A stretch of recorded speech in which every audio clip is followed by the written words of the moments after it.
आप सभी का हमारे चैनल पर स्वागत है। आज हम 36 साइज़ का 4 टक्स ब्लाउज़ विथ बेल्ट बनाने वाले हैं। इसके लिए वीडियो लास्ट तक ज़रूर देखें और ये ब्लाउज़ की डिज़ाइन पसंद आए तो वीडियो को लाइक शेयर, हमारे चैनल को सब्सक्राइब करना ना भूलें। वीडियो पसंद आए तो वीडियो को हाइप भी करें। इसके लिए हमने अस्तर और मैन फैब्रिक दोनों का यूज़ किया है। तो चलिए अब हम इसकी कटिंग करना स्टार्ट करते हैं। पहले हम बैक पार्ट की कटिंग करेंगे। इसके लिए अस्तर को हम डबल फोल्ड करेंगे। तैयार लेंथ 14 इंच रखेंगे। इसके लिए हम 15 इंच पर मार्क कर लेंगे। इसकी लेंथ हम 15 इंच रखेंगे। शोल्डर लेना है हमें 6 इंच, तो यहाँ से बंद साइड से हम शोल्डर के लिए 6 इंच पर मार्क कर लेंगे। आर्म होल के लिए सेम मार्क रखेंगे 6 इंच और यहाँ से इन दोनों मार्क को मिलाएंगे। चेस्ट 36 है, इसका फोर्थ पार्ट लेंगे। 36 का फोर्थ पार्ट रहेगा 9 इंच, तो यहाँ से हम 9 इंच पर मार्क कर लेंगे और 2 इंच इसमें हम मार्जिन के लिए ऐड करेंगे, तो 11 इंच पर मार्क कर लेंगे और यहाँ से इन मार्क को मिलाएंगे। अब हमें कमर का फोर्थ पार्ट लेना है। कमर है 28 इंच, तो इसका fourth part 7 inch, 1 inch tucks के लिए और 2 इंच हम मार्जिन के लिए ऐड करेंगे। अब हम पहले यहाँ से मार्जिन वाले मार्क को मिलाएंगे। इसके बाद हम फिटिंग वाले मार्क को मिलाएंगे।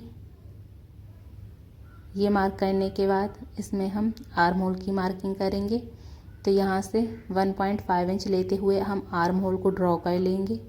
इस तरीके से बैक आर्म होल की मार्किंग कर ली है। अब हम नेक के लिए मार्क करेंगे। नेक की चौड़ाई 2.5 इंच रखेंगे। नेक की लेंथ के लिए यहाँ से हम 11 इंच पर मार्क कर लेंगे।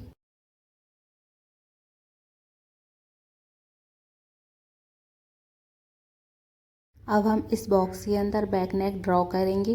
तो बैक नेक हम राउंड शेप में बनाएंगे। इस तरीके से नेक के लिए हम राउंड शेप देकर तैयार कर लेंगे। ये हमने बैक पार्ट की मार्किंग कर ली है। अब हम इसकी कटिंग करेंगे। तो यहाँ से हम पहले से आर्म होल वाली साइड से कट कर लेंगे। इसके बाद एक्स्ट्रा जितना भी मार्जिन है इस मार्जिन को कट करेंगे। इसे कट करने के बाद हम बैक नेक की कटिंग करेंगे।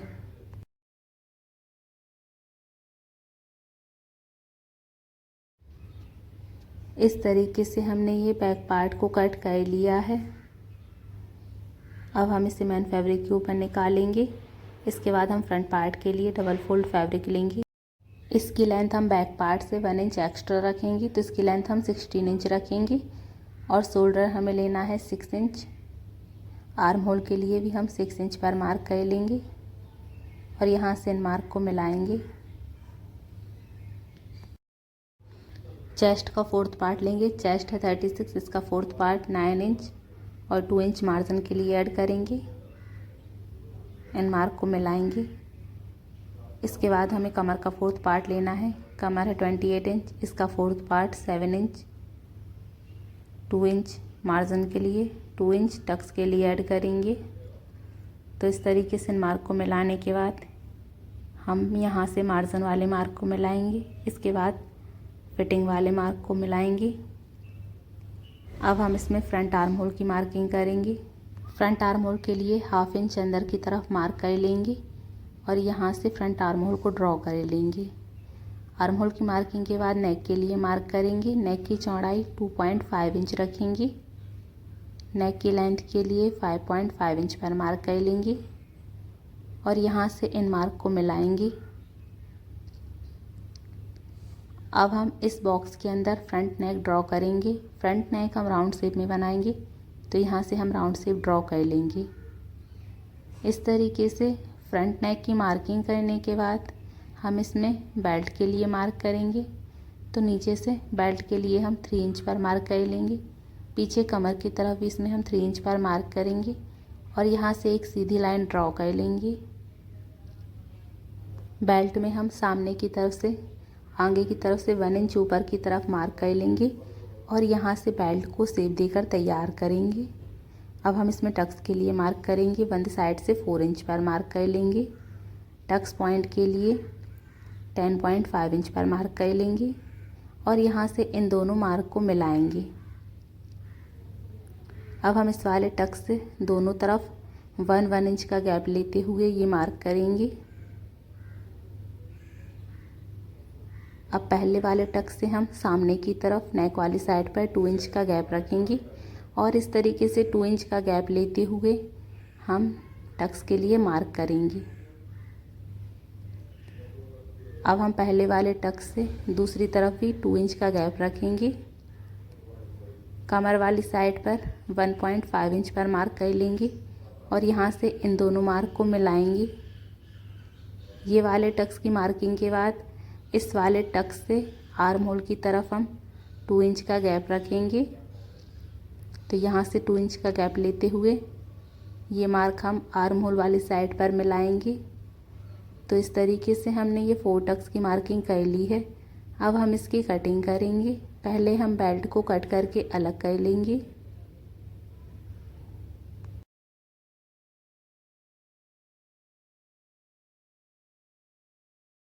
अब हम आर्म होल वाली साइड से इसे कट करेंगे। इसके बाद हम नेक की कटिंग करेंगे।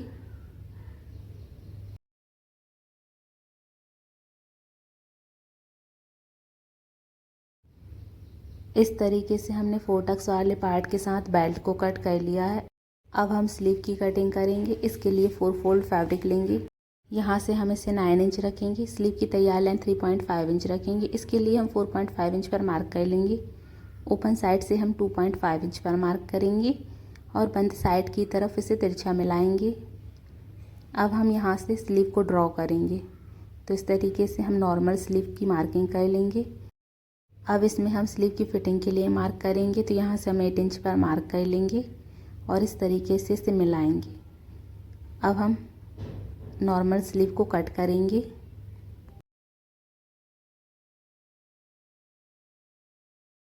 नॉर्मल स्लीव कट करने के बाद अब हम स्लीव को ओपन करेंगे। स्लीव को ओपन करते हुए फ्रंट आर्म होल की गहराई के लिए यहाँ से हम इसे कट करेंगे। इस तरीके से हमने नॉर्मल स्लीव की कटिंग कर ली है। अब हम इन्हें मेन फैब्रिक के ऊपर निकालेंगे। मेन फैब्रिक के ऊपर निकालने के बाद बैक पार्ट की स्टिचिंग करेंगे। अस्तर को मेन फैब्रिक के साथ सेट करते हुए कमर वाली साइड पर सिलाई करेंगे। ये सिलाई करने के बाद हम नेक के ऊपर सिलाई करेंगे। नेक में हम सेंटर से ही सिलाई करेंगे। अस्तर और मेन फैब्रिक दोनों को सेट करते हुए सिलाई करेंगे। सेम इसी तरीके से दूसरी साइड से भी नेक में सिलाई कर लेंगे। ये सिलाई करने के बाद एक्स्ट्रा मेन फैब्रिक को कट करेंगे। नेक वाले एक्स्ट्रा फैब्रिक को कट करने के बाद हम नेक में कट्स लगाएंगे। तो इस तरीके से हम पूरी नेक में कट्स लगा लेंगे।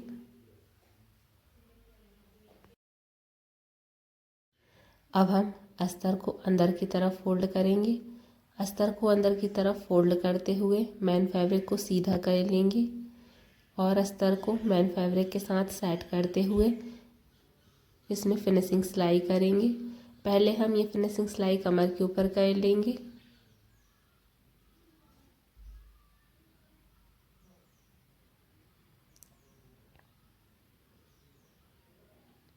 अब हम इसके बाद ये फिनिशिंग सिलाई नेक के ऊपर करेंगे।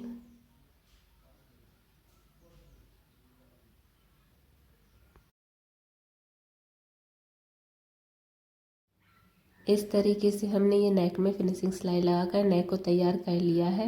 अब हम अस्तर और मेन फैब्रिक दोनों को सेट करते हुए साइड से सिलाई करेंगे और ये सिलाई हम आर्म होल वाली साइड पर भी कर लेंगे।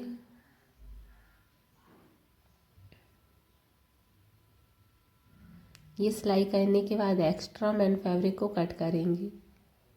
अब हम बैक पार्ट में टक्स डालेंगे।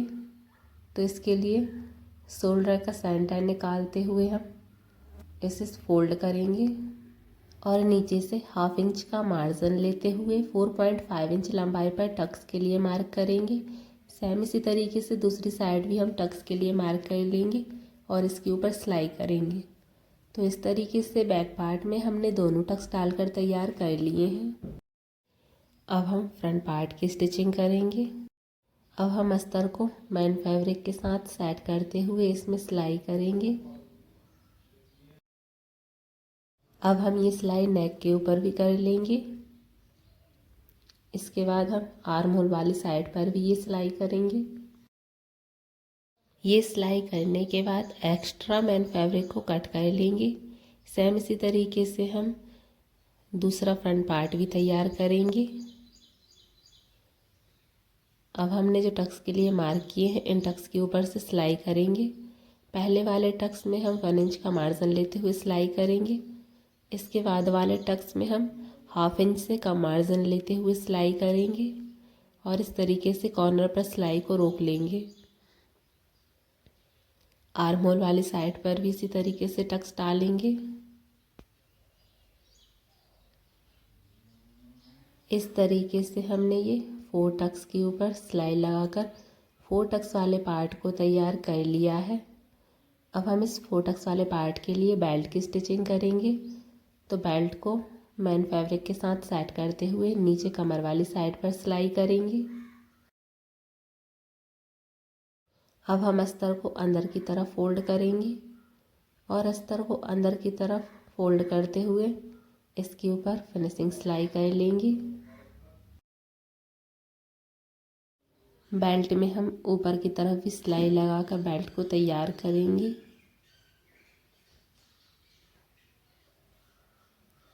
ये सिलाई करने के बाद एक्स्ट्रा मैन फैब्रिक को कट करेंगे। इस तरीके से हमने ये बेल्ट को तैयार कर लिया है। अब हम इसे 4 टक्स वाले पार्ट के साथ स्टिच करेंगे। तो इस तरीके से बेल्ट को रखते हुए हम इसमें सिलाई कर लेंगे। ये हमने बेल्ट को 4 टक्स वाले पार्ट के साथ स्टिच कर लिया है। अब हम इसमें हुक पट्टी लगाएंगे। हुक पट्टी को नेक वाली सीधी साइड पर रखते हुए इसमें सिलाई कर लेंगे। ये सिलाई करने के बाद अब हम इस हुक पट्टी को अंदर की तरफ फोल्ड करेंगे। अंदर की तरफ फोल्ड करते हुए इसमें हम फिनिशिंग सिलाई कर लेंगे।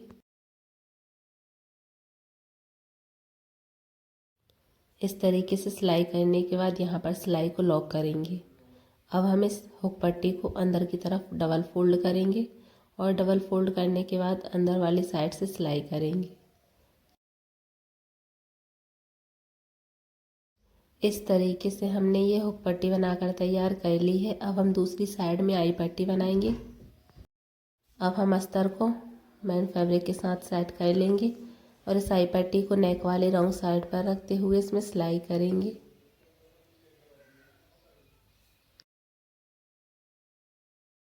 अब हम इस आई पट्टी को बाहर की तरफ फोल्ड करेंगे, नीचे से ऊपर की तरफ फोल्ड कर लेंगे और साइड से 1/2 इंच अंदर की तरफ फोल्ड करते हुए नेक वाली साइड पर रखेंगे और इसमें सिलाई कर लेंगे।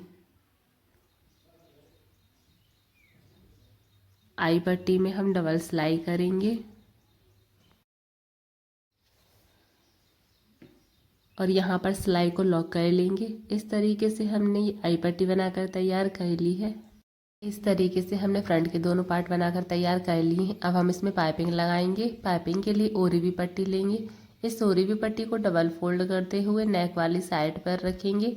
नेक से बराबर मिलाते हुए इसमें हम सिलाई कर लेंगे। ये सिलाई करने के बाद अब हम नेक में कट्स लगाएंगे। नेक में कट्स लगाने के बाद इस पट्टी को हम अंदर की तरफ फोल्ड करेंगे और अंदर की तरफ फोल्ड करते हुए इसकी पतली पाइपिंग बनाएंगे। पतली पाइपिंग बनाते हुए इसमें हम सिलाई करेंगे। सेम इसी तरीके से हम ब्लाउज़ के दूसरे पार्ट में भी पाइपिंग को लगाकर तैयार करेंगे। इस तरीके से हमने ये पाइपिंग बनाकर तैयार कर ली है। अब हम स्लीव की स्टिचिंग करेंगे। तो अस्तर वाली स्लीव को मैन फैब्रिक के साथ सेट करते हुए नीचे की तरफ सिलाई करेंगे। अब हम अस्तर को अंदर की तरफ फोल्ड कर लेंगे। अस्तर को अंदर की तरफ फोल्ड करते हुए मैन फैब्रिक को सीधा कर लेंगे और इसके ऊपर फिनिशिंग सिलाई करेंगे। स्लीव में हम ऊपर की तरफ भी सिलाई लगाकर स्लीव को सेट कर लेंगे। एक्स्ट्रा फैब्रिक जितना भी है स्लीव में, इस फैब्रिक को हम कट करेंगे। तो इस तरीके से हमने ये नॉर्मल स्लीव को तैयार कर लिया है। अब हम ब्लाउज़ के फ्रंट पार्ट लेंगे और बैक पार्ट को इस तरीके से रखते हुए हम इनके शोल्डर की स्टिचिंग कर लेंगे।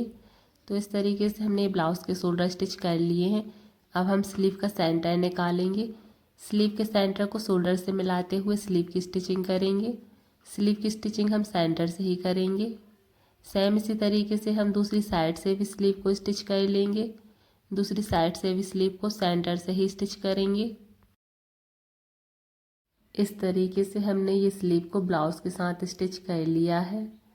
अब हम इसमें फिटिंग के लिए मार्क करेंगे। ब्लाउज़ में फिटिंग के लिए मार्क कर लिए हैं और इनके ऊपर सिलाई करेंगे। तो इस तरीके से हमारा 4 टक्स ब्लाउज़ विथ बेल्ट बनाकर तैयार कर लिया है। वीडियो पसंद आया हो तो वीडियो को लाइक शेयर, हमारे चैनल को सब्सक्राइब करना ना भूलें और कमेंट करके ज़रूर बताएं ब्लाउज़ की ये डिज़ाइन कैसी लगी।